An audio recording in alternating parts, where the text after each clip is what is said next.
Eee, ini hari ini saya akan coba kasih gambaran mengenai, COVID-19, tapi memang, seperti kita ketahui yang namanya COVID itu kalau kita lihat timeline-nya, eee, baru sebenarnya secara resmi diberitahukan oleh pemerintah Cina ke WHO itu pas sebelum tahun baru 2020, 31 Desember. Terus kemudian baru dikasih nama COVID-19 itu 11 Februari, kalau saya nggak salah. Ya, 11 Februari baru dikasih nama COVID-19. Kemudian baru dikasih tahu bahwa ini adalah sebuah pandemi 11 Maret 2020. Jadi baru sebulan yang lalu baru resmi WHO bilang itu adalah suatu wabah yang mendunia atau pandemi, dan kita sendiri baru ada kematian akibat virus ini juga pas tanggal yang sama dengan COVID ini dibilang sebagai suatu pandemi. Jadi saya cuma mau bilang di sini kita nggak ada satupun di dunia ini yang sebenarnya bisa dibilang ahli COVID-19 karena ini penyakit yang baru, walaupun nanti di slide berikutnya saya mungkin bisa perlihatkan dia sebenarnya bukan virus yang baru. Jadi ini adalah timeline-nya kalau kita lihat cepat sekali. Jadi sebenarnya COVID ini secara resmi itu ya baru kurang dari 4 bulan ya. Jadi sesuatu yang kita kenal sebenarnya. Nah, sekarang sebelum masuk ke situ mungkin teman-teman ada yang bertanya gitu, apa bedanya sih pandemi, epidemi sama wabah, atau pandemi sama wabah itu bedanya apa sih?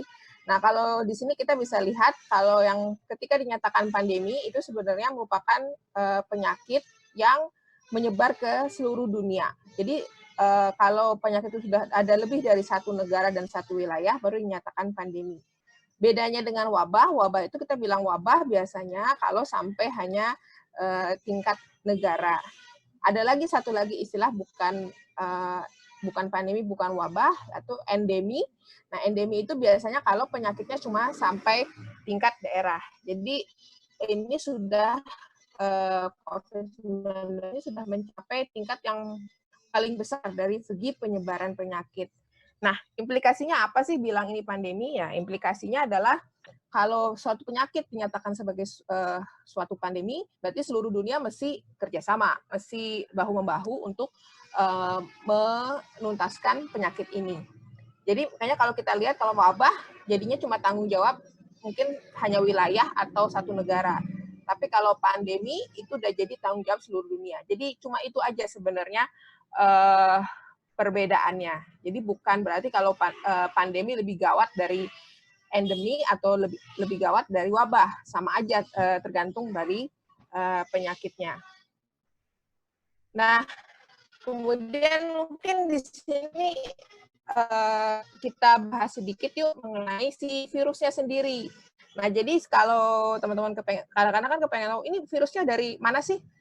Katanya dari kelelawar ya gitu. Nah, sebenarnya virus COVID-19 ini atau yang sekarang dikasih nama SARS-CoV-19 itu adalah virus dari keluarga virus corona ya. Jadi virus corona itu sebenarnya banyak tipe-tipenya. Nah, salah satunya itu adalah yang dikenal sebagai beta coronavirus. Jadi sebenarnya atau beta coronavirus ya. Jadi si virus ini sebenarnya tadinya hidup di kelelawar dan aman-aman saja, dia nggak bikin kelelawar sakit gitu ya. Jadi dia ditemukan di kelelawar. Kemudian virus ini berpindah ke satu perantara, suatu vektor. Nah, ini yang masih diperdebatkan. Kemarin dibilang ular, ternyata bukan ular. Sekarang lebih dilihat bahwa lebih nyambung dengan pangolin atau tapir. Pangolin itu tapir ya kalau nggak salah. Jadi kemungkinan perantaranya itu dari si kelelawar pindah ke tapir dulu, baru pindah ke manusia. Jadi sebenarnya kalau dibilang ini virusnya asalnya dari kelelawar, kurang tepat juga karena sebenarnya manusia mendapatkannya dari satu perantara lain. Nah, sebenarnya kalau dilihat dari list yang sebelah kiri ini, virus corona ini banyak sekali jenisnya. Dan kalau tadi malam saya ikut webinar dengan NUS, ahli virologinya bilang, saya sih sebenarnya nggak heran ada pandemi ini. Karena sebenarnya listnya ini masih banyak banget. gitu yang di corona. Seperti dia bilang, sebenarnya kita udah dari awal tahun 2000 kita sudah mengenal yang namanya wabah SARS ya. Jadi wabah SARS, wabah MERS itu yang di Timur Tengah itu satu keluarga dengan virus corona. Dan keluarganya ini masih banyak gitu. Dan semuanya ini bisa ada kemungkinan untuk menginfeksi manusia suatu saat kalau kelakuannya manusia tidak dirubah. Jadi ini yang perlu kita perhatikan juga nanti ke depannya. Oke, kita berhasil misalnya keluar dari wabah COVID, tapi jangan lupa yang ngantri virusnya masih banyak. Jadi kita perilakunya yang harus berubah. Karena sedianya si virus-virus ini aman-aman aja di tubuh binatang, tapi karena berpindah ke tubuh manusia, itu yang membuat kitanya nggak tahan gitu. Mungkin kelelawar tahan ya, Batman gitu sama virus ini. Tapi kita bukan Batman, jadi kita nggak bisa tahan terhadap virus ini.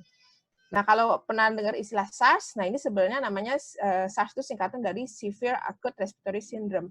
Jadi virus-virus ini menyebabkan memang gangguan pernafasan atau pneumonia yang parah ya. Jadi yang parah, makanya dikenal sebagai virus SARS.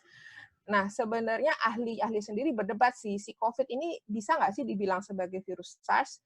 Karena 80% kasusnya sebenarnya mild dan moderate. Jadi, tapi akhirnya karena memang yang 20% itu kelihatannya severe sekali, jadi akhirnya disepakati ya sudah, kita bilang ini juga virus termasuk SARS-CoV-19. Jadi ahli-ahli virus itu sendiri berdebat, ada yang nggak setuju sebenarnya ini dibilang SARS, karena sebenarnya kasusnya yang berat itu hanya 20%. Dibandingin virus SARS yang lain, yang MERS ataupun yang corona sebelumnya, yang SARS, itu jauh lebih parah sebenarnya. Dan lebih tepat disebut sebagai SARS. Oke, aku lanjut ya. Kalau nggak kedengeran langsung protes ya. Nah, ini kalau kepengen tahu, ini struktur virusnya. Nah, kenapa saya jelasin? Kalau kita lihat di sini, di struktur virusnya, sekitar 70% itu diliputin oleh lapisan lemak atau lipid membran. Jadi kenapa ini disebut virus corona? Kan karena bentuknya seperti ada mahkota-mahkotanya gini ya, makanya namanya corona. Dan virus ini bentuknya bulat dan ada lipid membrannya. Nah, karena 70% dari lapisan virus ini adalah lipid atau lemak, makanya ketika virus ini nempel di permukaan ataupun nempel di permukaan tangan, dia akan mudah dihilangkan dengan sabun atau cairan disinfeksi karena lemaknya larut dengan sabun dan cairan disinfeksi. Jadi partikel virus yang kalau misalnya dia ini kapsulnya ini, lipid membrannya ini nggak ada, virusnya ini akan cenderung mati karena ya kayak tubuh kita nggak punya kulit, ya pasti kan kita kalau kulitnya nggak ada kan tentu dehidrasi dan bisa mati. Jadi sama seperti virus ini. Nah, jadi si gunanya kita mencuci tangan itu sebenarnya adalah karena lapisan lemaknya virus ini larut dengan sabun. Jadi kita bisa secara tidak langsung menghilangkan si virus ini. Nah, lalu apa bedanya dengan hand sanitizer? Mungkin kita udah banyak bahas ya. Jadi kalau cuci tangan pakai sabun sama pakai hand sanitizer lebih efektif mana? Lebih efektif pakai sabun karena yaitu tadi si lapisan membran virusnya itu, kulitnya si virus itu larut dengan sabun. Kalau hand sanitizer bisa asal kandungan alkoholnya lebih dari 60%. Jadi baru dia bisa kurang lebih melarutkan si lapisan si virusnya itu. Tapi juga tidak bisa terus menerus. Jadi kalau setelah 5 kali kita pakai hand sanitizer, mestinya kita harusnya cuci tangan. Dan kalau tangan kita terlalu kotor, itu juga nggak bisa karena si alkoholnya tadi nggak bisa melarutkan lapisan lemaknya. Kalau tangannya terlalu kotor. Jadi jauh lebih baik memang kalau bisa itu adalah cuci tangan. Dan alasannya ya karena dengan harapan lapisan lemaknya si virus itu ikut terbawa larut bersama air dan sabun. Oke. Nah, kemudian mungkin teman-teman penasaran juga ya, terus virusnya itu emang nggak ada obatnya, gitu ya? Itu banyak pertanyaan kan. Kita udah punya obatnya kok. Bahkan terakhir kemarin Menristek kan bilang kita mau trial obat kina ya, karena Indonesia udah punya kina. Nah, terus orang-orang beranggapan bahwa oh nggak apa-apa Indonesia udah punya obatnya, jadi kita tenang-tenang aja. Well, sebenarnya nggak begitu ceritanya. Jadi sekarang ini karena kita punya sebenarnya penyakit SARS ini kita berpacu dengan waktu bagaimana menolong pasien-pasien yang gawat. Dan untuk itu karena kita nggak punya obatnya dan nggak punya obat baru, kita sebenarnya menggunakan obat-obat lama yang sudah ada. Jadi banyak sekarang diuji coba berbagai macam obat. Jadi singkatnya ini ada penyakit baru mesti cepat disembuhin, nggak ada obat ya udah dibom aja pakai semua obat antibiotik, antivirus yang ada. Jadi tapi tentu juga nggak sembarangan ngebomnya. Kita coba melihat target di mana si virus ini bereplikasi, jadi berkembang biak. Di situ kita target supaya virusnya tidak bertambah banyak dalam tubuh seseorang. Jadi ini secara garis besar, si virus itu gimana sih caranya berkembang biak di tubuh kita. Jadi virus itu biasanya masuk ke dalam sel epitel ya, kalau influenza jadi masuk ke dalam sel saluran nafas. Kemudian si virus ini sebenarnya yang dilakukan adalah dia parasit. Jadi dia ketika udah nyampe masuk ke dalam sel, dia kemudian pecah dan dia melepaskan informasi-informasi genetiknya ya, RNA-nya. Kemudian si RNA ini akan nempel di inti sel yang sel sehat, jadi di sel kita. Nah, karena bisa nempel di sel kita, dia memakai protein-protein kita untuk berkembang biak. Ya, jadi dia pakai bahan protein di dalam sel kita untuk bereplikasi. Nah, kalau dia sudah bereplikasi di dalam sel kita mati, dia keluar dari sel kita. Jadi itu adalah secara garis besar mekanisme kerjanya si virus. Demikian juga si coronavirus. Nah, yang dilakukan dengan obat yang ada sekarang adalah kita berusaha menghambat setiap langkah replikasi ini. Jadi sekarang ada nih obat namanya misalnya monoclonal antibodies. Dia mencegah supaya si virusnya nempel ke sel yang sehat. Nah, kalau virusnya nggak bisa nempel di sel yang sehat, dia nggak bisa berkembang biak kan. Akhirnya dia akan mati. Jadi virus itu sendiri sebenarnya dia lemah sekali. Kalau dia tidak nempel di sel host, dia nggak punya bahan buat berkembang biak. Jadi dia akan mati pada waktu yang singkat. Jadi kalau kita menahan dia supaya jangan nempel ke sel yang sehat, dia akan mati sendiri gitu. Nah, kedua, kita coba nahan supaya dia jangan dimakan oleh sel kita. Nah, sel kita juga kadang-kadang bodoh. Jadi kan kita reaksinya kalau ada virus yang masuk, sel kita makan itu virus, terus berusaha sebenarnya sel kita makan virus itu untuk membunuh benda asing atau virus itu. Nah, jadi ada obat. Nah, ini yang namanya kina atau hidrokloroquin. Dia sebenarnya mencegah supaya sel kita tidak makan virus yang masuk ke dalam tubuh. Itu fungsinya. Nah, kemudian ada lagi obat antivirus ini yang biasa dipakai untuk HIV, namanya lopinavir dan ritonavir. Nah, dia lebih canggih lagi. Jadi dalam sel yang sehat itu, dia bisa menghambat untuk supaya si virusnya tidak bereplikasi. Yang lagi di trial oleh WHO itu adalah obat yang namanya, dan kelihatannya promising, adalah remdesivir. Jadi kita sendiri sudah ikut trial solidarity namanya, dan sudah mulai minggu ini, Indonesia ya, kita tuh maksudnya Indonesia, untuk mencoba beberapa kombinasi obat ini. Jadi ini trial besar dari WHO, semua beberapa negara ikut termasuk Indonesia. Nah, kita mencoba obat-obat ini mana yang paling efektif untuk menekan si virus tadi. Ya, jadi kita sebenarnya mekanismenya baru nyampe tahap 3 nih, mencegah dia si virusnya selnya pecah dan kemudian malah menginfeksi sel kita, gitu ya. Jadi inilah obat-obat yang baru ada dan sampai saat ini masih diuji, belum ada hasilnya. Nah, kloroquin dan hidrokloroquin ini sendiri efek sampingnya juga cukup tinggi. Jadi banyak beberapa yang malah meninggal pasien karena sakit jantung. Karena dia menimbulkan perubahan irama jantung. Jadi makanya kemarin tuh ada sempat orang beli kloroquin terus diminum aja, dipikir bisa buat pencegahan. Tapi sebenarnya itu bahaya sekali karena obatnya mengganggu ritme jantung. Ya. Jadi mungkin bisa dibilangin ke teman-teman yang lain, bisa menjelaskan bahwa jangan sembarangan minum obat intinya, ya, karena semuanya ini masih uji coba. Kita belum tahu keamanan obatnya terutama. Oke. Nah, kemudian bagaimana dengan vaksin? Ya kan obatnya belum ketemu nih. Terus vaksinnya gimana? Nah, sebenarnya kalau kita bisa menemukan vaksin, ini akan jauh lebih efektif. Karena kita mencegah bahkan supaya virusnya itu supaya tidak ya seperti tadi ya tidak berkembang biak juga sebenarnya mencegahnya. Nah, tapi masalahnya nemuin vaksin itu akan jauh lebih lama daripada menemukan obat. Jadi karena vaksin juga banyak masih buktikan dulu safety-nya dan efektivitasnya. Jadi secara garis besar mungkin teman-teman juga udah aware ya yang namanya vaksin. Jadi kalau ngomongin vaksin kita ngomongin antigen dan antibodi. Jadi sebenarnya vaksin itu konsepnya adalah ada antigen dari virus ataupun bakteri ataupun apapun yang dibikin vaksin. Kemudian antigen itu baik dilemahkan atau dibuat antibodinya, dan kemudian jadi antibodi itu disuntikkan ke dalam tubuh manusia. Jadi antibodi itu adalah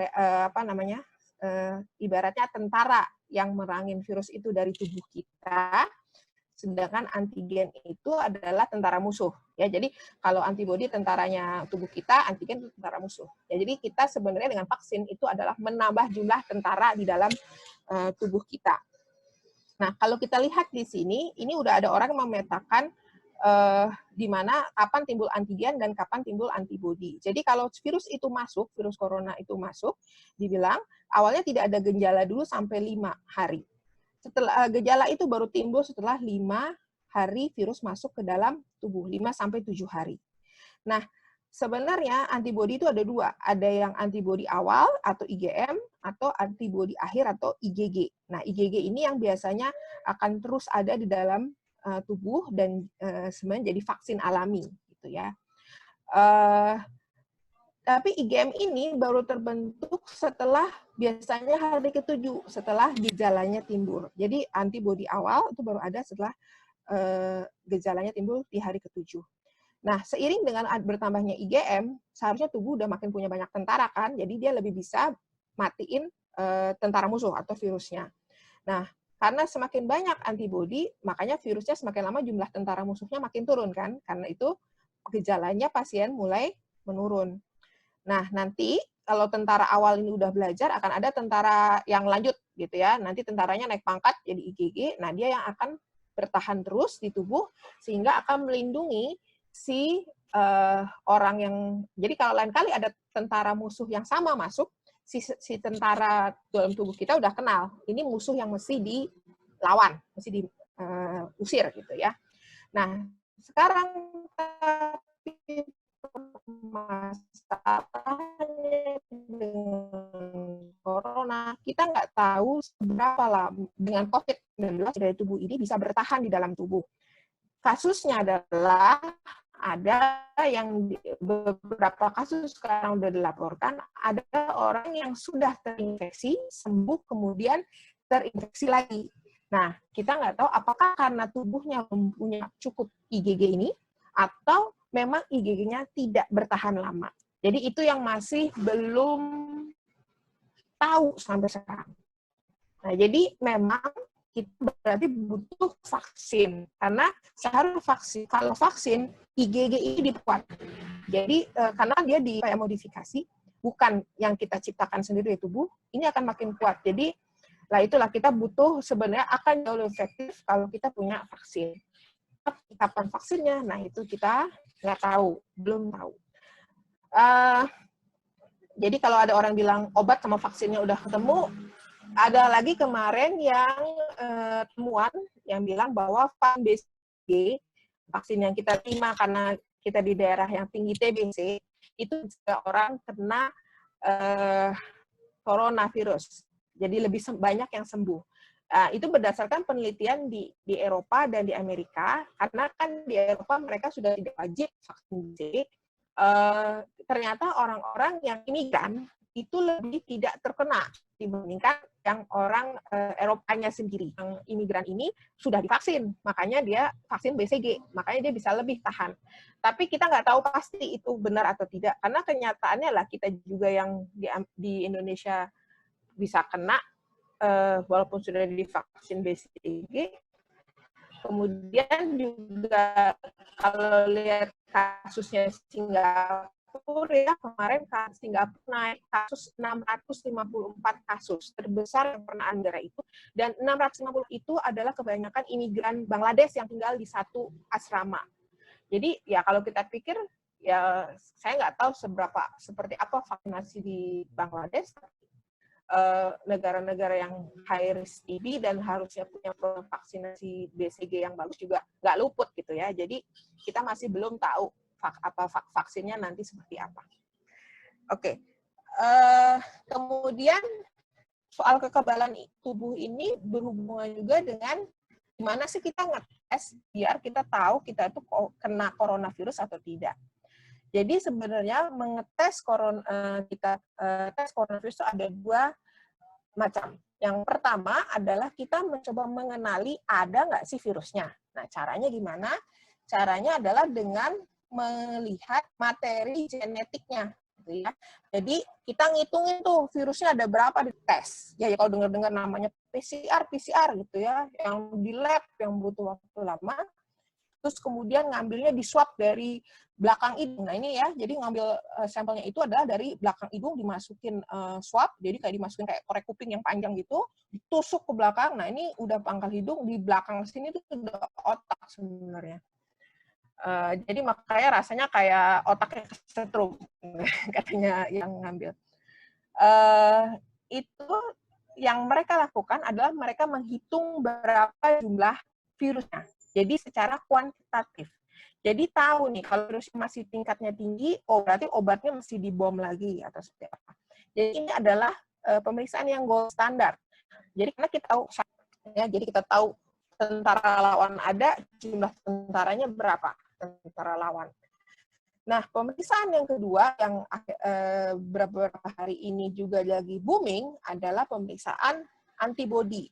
Jadi yang diperiksa bukan jumlah virusnya, tapi antibodi yang tadi. Jadi kalau PCR itu sebenarnya memeriksa si antigen tentara lawan, antibodi memeriksa berapa jumlah tentara kita. Jadi yang rapid test yang sekarang beredar itu sebenarnya memeriksa jumlah tentara kita. Makanya kalau dia diperiksa sebelum dia membentuk antibodi, hasilnya pasti negatif. Antibodi yang kurang, yang masih rendah, juga pasti hasilnya negatif. Karena dasar pemeriksaannya berbeda antara PCR dan antibodi. Jadi bisa saja ada orang yang antibodinya negatif, tapi PCR positif. Ya, jadi memang jauh lebih baik kalau bisa diperiksa dengan PCR karena lebih awal terdeteksi. Dan yang benar-benar yang diperiksa adalah si virusnya yang mau kita lenyapkan. Jadi ini kurang lebih banyak IgM, IgG itu yang antibody, PCR itu yang tes ya PCR. Jadi biasanya PCR itu akan positif dari hari pertama sampai hari 28. Jadi selama si virusnya masih ada, halo masih bisa kedengeran saya? Kalau virusnya masih ada, PCR-nya pasti positif. Sedangkan kalau antibodi pertama di minggu pertama IgM dulu yang akan ada, baru nanti IgG. Jadi kalau di pemeriksaan rapid test itu biasanya ada 2 garis, IgM dan IgG. Nah, yang kita mau capai sebenarnya kalau bisa sudah tercapai IgG, karena itu yang paling bagus, berarti kita punya daya tahan tubuh ya. Jadi biasa IgG itu baru muncul justru hari ke-14 dan bertahan. Nah, ini yang bertahannya nggak tahu sampai kapan, karena juga penelitiannya belum sampai follow up-nya tuh hasil-hasilnya belum banyak keluar. Oke. Nah, jadi kalau udah lihat kayak gini, sebenarnya ngomongin obat, ngomongin vaksin masih susah. Jadi sebenarnya yang lebih efektif adalah upaya public health untuk umur 3. Yang satu, pertama community containment, ya kayak PSBB yang sekarang. Yang kedua, penderitanya di tracing. Jadi kalau ada satu orang sakit, dicari siapa aja yang kontak supaya bisa membatasi penularan. Dan yang ketiga itu social atau physical distancing.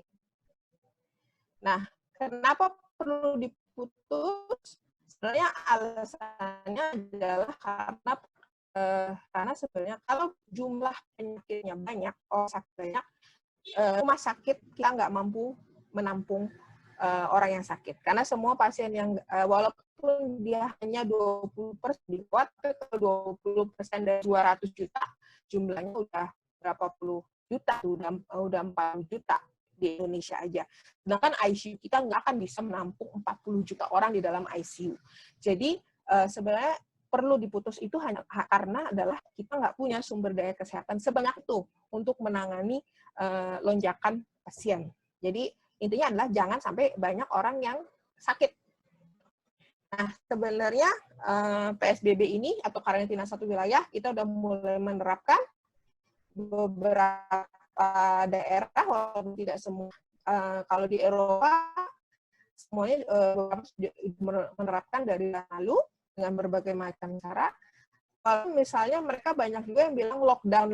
Nah, kan kemarin heboh ya, perlu lockdown atau enggak? Nah, sebenarnya apa sih beda? Sebenarnya lockdown itu adalah bagian dari community containment, hanya lebih strict aturannya. Jadi sebenarnya sih kalau kita lihat, yang benar-benar menerapkan lockdown itu hanya Wuhan dan Italia Utara. Ya, jadi kalau kita lihat gambar ini di Wuhan ketika mereka masih lockdown, ya sekarang kan udah dibuka, itu sama sekali nggak ada orang, dijaga tentara, dimonitor 24 jam. Hanya boleh belanja waktu tertentu, ya, belanja juga nggak boleh belanja gambar ini. Jadi itulah yang namanya lockdown total, ya. Jadi kalau Jakarta lockdown atau kita orang Indonesia lebih senang PSBB, karena memang kita nggak seperti se-ekstrim ini. Dan juga nggak bisa, kita dengan alasan sosioekonomi nggak akan bisa menanggung akibat dari lockdown yang sampai total. Ya. Nah, itu tadi upaya lockdown, itu yang sudah kita lakukan. Nah, upaya yang kedua yang dilakukan adalah men-trace penderitanya. Jadi ini adalah upaya aktif. Jadi kita lakukan screening. Ya. Jadi begitu tahu satu orang sakit, ayo kemarin ketemu siapa aja. Nah, semua orang yang ketemu itu diperiksa. Nah, itu yang dilakukan oleh Korea Selatan. Siapapun yang merasa dia baru kontak dengan orang, bisa pergi ke tempat pemeriksaan, minta diperiksa, di swab. Nah, yang ketiga adalah yang kita sudah lakukan juga, jadi selain kita membatasi batas wilayah, nggak boleh ada yang keluar masuk dan keluar, itu di community containment, kita juga menerapkan di dalam wilayah itu sendiri adalah melakukan social atau physical distancing. Jadi physical distancing itu adalah menjaga jarak dengan orang lain sebesar 6 feet. Sebenarnya aturannya 6 feet atau 2 meter. Tapi kalau di WHO bilangnya 1 meter. Nah, tujuan kenapa 2 meter? Karena kalau dianggap kalau kita bersin atau ngomongnya muncat, nah itu pantulan liur kita itu sekitar 2 meter. Jadi kecuali ya, tapi nggak tahu ya kalau orang yang muncat lagi itu mungkin harusnya 4 meter dari antara satu orang. Tapi jadi basic dari jarak 2 meter itu adalah karena kalau kita bersin atau ada droplet yang keluar itu biasanya jaraknya sekitar 2 meter. Jadi physical distancing itu selain jaga jarak juga kita harus menghindari kerumunan, tidak makan di restoran, terus juga keluar boleh nggak sih olahraga? Boleh, asal kita bisa memastikan sebenarnya jarak dengan orang lain itu 2 meter. Nah, atau bahkan katanya kalau olahraga itu mesti 4 meter, soalnya kalau keringat loncat lebih jauh katanya. Nah, itu ada penelitian terbaru. Jadi itu adalah upaya-upaya, nah ini ada hitungannya sebenarnya. Jadi kalau kita satu orang terinfeksi, nah si daya tularnya si corona sampai sekarang tuh dibilang sekitar 2,5. Jadi kalau dia satu orang terinfeksi, dia nggak melakukan physical distancing, dia akan ketemu orang 2,5 orang, dia akan menginfeksi 2,5 orang dalam 5 hari. Nanti dalam 30 hari si 2,5 orang ini akan menginfeksi sekitar 406 orang. Jadi makanya kalau nggak dibatasi seperti itu. Tapi kalau misalnya si satu orang yang terinfeksi ini mengurangi aktivitas dia untuk ketemu orang setengah aja, dia hanya akan bisa dalam 5 hari menginfeksi 1,25 orang. Oh, nanti Afifah pertanyaan dijawab ya. Terus kemudian, kalau 1,25 orang itu menginfeksi, berarti kan daya virulensinya lebih rendah. Jadi dalam 30 hari hanya 15 orang yang akan terinfeksi. Nah, kalau si orang yang terinfeksi ini tinggal di rumah 3/4, mengurangi aktivitas di rumah sampai 3/4-nya, 75 itu dia hanya akan menginfeksi 0,625 orang, jadi nggak sampai 1 orang. Nah, tentu saja karena semakin sedikit yang dia infeksi, dalam 30 hari ya hanya 2,5 orang yang terinfeksi. Jadi inilah kurang lebih hitung-hitungannya. Makanya perlu sekali, kalau nggak perlu, itu tinggal di rumah. Supaya tujuannya bukan untuk bukan melindungi kita supaya nggak kena, tapi in case kita terinfeksi dan kita tidak punya gejala, jadi kita nggak tahu, kita tidak menulari lebih banyak orang. Sebenarnya itu konsepnya lebih bukan untuk melindungi kita supaya tidak terinfeksi, tapi jangan sampai kita menginfeksi orang lain. Ya, karena ini penyakit kan hanya 20% yang parah, hanya sekian nggak semuanya punya gejala. Ya. Oke, terus nah, ya. Terus yang paling bagus strateginya yang mana? Nah, kalau kita lihat di sini, makanya Korea Selatan dipuji-puji karena dengan metode dia yang hanya menerapkan tracing, tapi juga dengan pasti ada physical distancing dan sebagainya, dia paling berhasil membuat kematiannya paling rendah. Ya, sekarang Cina udah lebih rendah ya karena dia sudah lebih karena dia pakai total lockdown, jadi lebih ekstrim measurement-nya. Jadi memang kelihatan di sini yang berhasil itu yang negara-negara yang menerapkan sebenarnya yang upaya-upaya yang masif gitu. Jadi yang nggak setengah-setengah. Nah, ini US yang sekarang lagi heboh karena angkanya naik terus. Indonesia ada di sini nih. Ya. Dan belum mengeflat gitu ya, belum turun gitu loh angkanya gitu ya. Masih malah naik terus. Walaupun kemarin yang sembuh lebih banyak ya daripada yang meninggal. Oke, jadi kita bisa ngapain sekarang? Satu, ya karena belum ada obat, belum ada vaksin, masih kita lakukan upaya public health. Jadi turutin PSBB. Kemudian kitanya sendiri untuk menjaga imunitas harus pola hidup bersih dan sehat. Dan kalau bisa sedapat mungkin edukasi orang sekitar kita deh mengenai bahaya COVID-19, terus kenapa masih diputus, dan juga COVID-19 ini unik karena banyak banget hoax-nya yang beredar. Nah, itu kita bisa kasih orang penjelasan yang tepat. Tetap diingetin belum ada satupun orang yang ahli COVID. Jadi kalau ada orang-orang yang ngaku di WhatsApp grup, menurut ahli COVID A, nah itu bohong pasti. Karena nggak ada, bahkan orang virologi yang udah 25 tahun mempelajari virus corona dan keluarganya aja bilang, saya bukan ahli COVID-19. Jadi kalau udah bilang menurut ahli COVID-19 di WhatsApp group udah pasti itu hoax ya. Jadi ini yang upaya kita bisa meningkatkan imunitas. Kira-kira orang Revon udah familiar lah ya, konsumsi gizi seimbang, nggak merokok. Nah ini karena ada studi-studi pasien yang merokok lebih parah. Jadi dia kalau merokok kena COVID jauh lebih parah, butuh ventilator dibandingkan yang tidak merokok.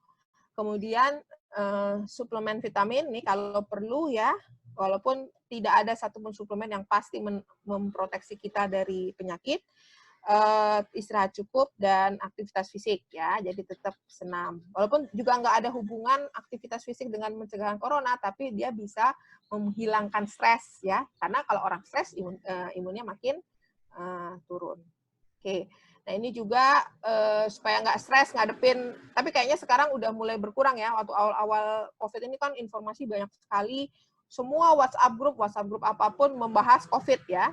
Jadi kita harus juga udah mulai nih saatnya kita detox medsos, detox WhatsApp grup ya, kecuali WhatsApp grup kerjaan kali ya. Jadi kita batasin informasi, istirahat perlu kadang-kadang kita tuh pokoknya di rumah istirahat. Oke, sampai jam segini saya mau buka internet, sampai jam segini saya mau nonton. Karena supaya juga nggak overload of informasi gitu ya. Nanti jadi stres sendiri, terus kemudian jadi nggak bisa membedakan mana yang benar, mana yang informasi bohongan gitu ya.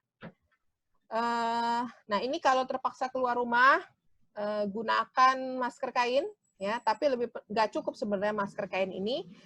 Karena dia sebenarnya fungsinya lebih supaya orang yang sakit tidak menularkan ke orang lain. Jadi bukan mencegah orang yang sehat tertular. Jadi gunakan masker kain.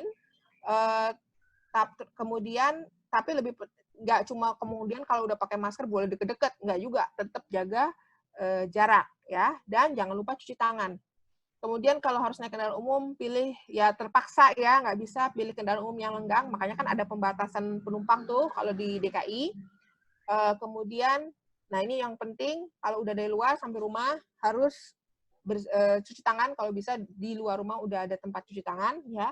Cuci tangan, ganti baju, sepatu terutama jangan lupa alas sepatu di bawah itu banyak kemungkinan terpapar virus ya, karena kan virus ini bisa tahan cukup lama di luar ya, sampai 72 jam kalau suhunya tepat.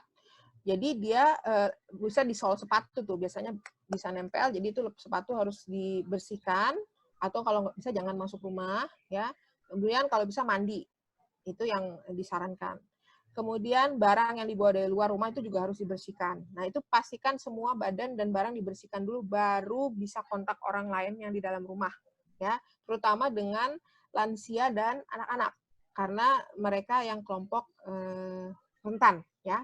Ataupun kalau kita tahu keluarga kita ada yang diabetes, ada yang darah tinggi gitu ya, atau ada penyakit autoimun, itu mereka lebih rentan untuk terkena. Jadi kalau kena COVID, mungkin orang lain nggak kenapa-napa, mereka lebih kemungkinan parah gitu ya. Kemudian ini yang di-encourage juga adalah mulai nulis diary ya.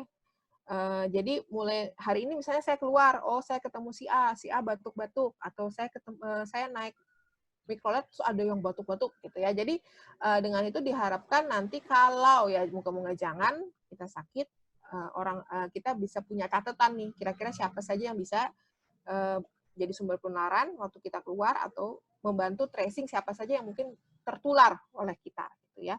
Selain juga untuk rilis stres ya, nulis diary gitu ya. Jadi ini memang COVID-19 ini memaksa kita menerapkan pola hidup yang baik, lebih bersih, kemudian juga bahkan sampai nulis diary gitu ya. Itu ada perubahan pola hidup harusnya sih. Nah, ini yang aturan PSBB yang diterapkan di Jakarta per 3 April, itu diminta kita selalu menggunakan masker kalau luar rumah tanpa kecuali. Ya, di kompleks saya juga ada poster, kalau keluar rumah harus pakai masker. Jenis maskernya minimal yang 2 lapis dan dapat dicuci, jadi masker kain aja cukup. Kemudian itu masker harus dicuci rutin, ya, tiap hari. Jadi jangan masker hari ini dipakai, besok dipakai lagi. Kemarin ada berita lucu di Kompas, saya di forward, ada orang pakai masker kelamaan terus dia pingsan karena mencium bau mulut sendiri gitu ya. Jadi itu mungkin juga nggak boleh terlalu lama dipakai. Kemudian masker medis kalau tidak perlu tidak usah, karena memang kita lagi masih kekurangan masker, jadi untuk tenaga yang kesehatan ataupun yang merawat orang sakit saja. Kalau sedapat mungkin tidak keluar rumah ya. Nah ini yang bisa dilakukan. Kalau ada orang lain di tangga kita yang nggak punya masker, atau tukang jualan yang nggak punya masker, mungkin kita ada kelebihan masker, itu bisa saling berbagi. Terus kemudian, terus kemudian disarankan sih kalau mau punya itu 3, paling nggak masker kain 3. Jadi 1 digunain, 1 buat bawa cadangan ya di tas, kemudian ada 1 yang dibersihkan di rumah. Jadi paling nggak ada 3 lah kalau dihitung-hitung. Kemudian ini kalau pakai masker, sebenarnya jangan suka dipegang-pegang juga maskernya, ya. Kemudian, nah ini yang paling sering saya lihat di kendaraan umum ya, maskernya dipakai tapi cuma nutupin mulut aja, hidungnya mah kebuka gitu ya. Itu jadi sebenarnya nggak ada gunanya, karena si kumannya masuknya lewat hidung gitu ya. Jadi ini yang harus benar makanya. Kemudian, dan ini jangan dipakai set A, set B, gitu, masker. Kemudian mencucinya, nah ini harus pakai deterjen sih memang, karena tadi ya supaya menghilangkan, kalau misalnya ada virus yang nempel, itu bisa menghilangkan lapisan lemaknya, jadi harus pakai deterjen, air mengalir, dan kemudian ya kalau bisa nyucinya juga pakai sarung tangan, kalau ada ya, dan jangan lupa masker itu dijemur, ya. Jadi ini sebenarnya mencucinya yang benar harus pakai deterjen dan air hangat untuk masker kain itu. Dan jangan lupa setelah cuci masker juga cuci tangan. Ya. Oke, kemudian kalau ada yang batuk sembarangan udah mulai ditegur ya. Jadi ini cara batuk yang benar, harus tutup hidung mulut dengan lengan bagian atas. Kemudian jangan lupa maskernya itu dibuangnya. Sebenarnya kalau orang yang sakit tuh harusnya terpisah. Jadi masker harusnya digunting dan baru dibuang ya, supaya menghindari dipakai orang lain. Oke, nah ini kalau Anda sehat, tapi pernah kontak, sekarang tuh disarankan memang ke puskesmas ya. Jadi kalau ada demam, batuk pilek, gangguan pernafasan, kalau bisa sih telepon dulu ya, karena sekarang juga saya lihat rumah sakit sama puskesmas itu membatasi jumlah pengunjungnya, karena mereka juga harus konsentrasi pada COVID. Jadi kalau memang ada fasilitas bisa telepon 119 atau ada nomor yang lain ya. Kalau di Jawa Barat tuh ada beberapa call center, bisa berkonsultasi telemedicine dulu. Atau sekarang ada Halodoc, ada yang lain ya, itu bisa dimanfaatkan untuk konsultasi supaya tahu ini kira-kira perlu ke rumah sakit atau untuk periksa atau tidak gitu ya. Oke, saya rasa itu dari saya.